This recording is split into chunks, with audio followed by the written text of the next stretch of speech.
নমস্কার বন্ধুরা, আপনারা কেমন আছেন? আমিও ভালো আছি।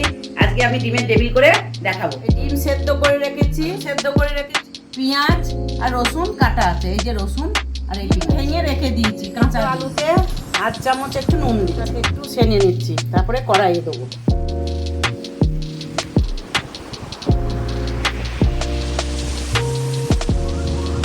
জিরে আর লঙ্কা ভেজে নেবো। এই যে লঙ্কা আছে আর জিরে ভেজে নেবো।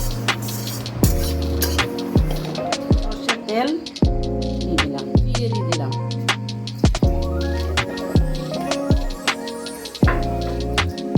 রসুনটা ভাজা হয়ে গেছে। এবার আমি পেঁয়াজটা দিয়ে দিলাম। এবার ভালো করে ভেজে নিয়ে আলুগুনা দিয়ে দেবো। নুন দিয়ে তো মাখিয়ে নিয়েছি, তারপরে ভাজা মশলা দিয়ে দেবো।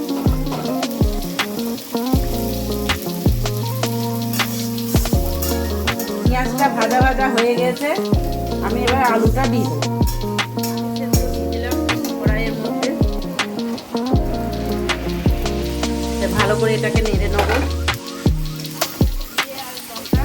ভাজা মশলা দিয়ে দিলাম।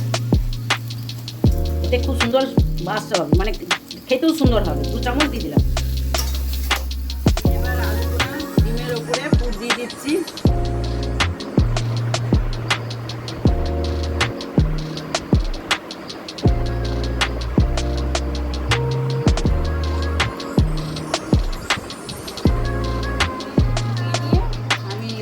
করে নিচ্ছি।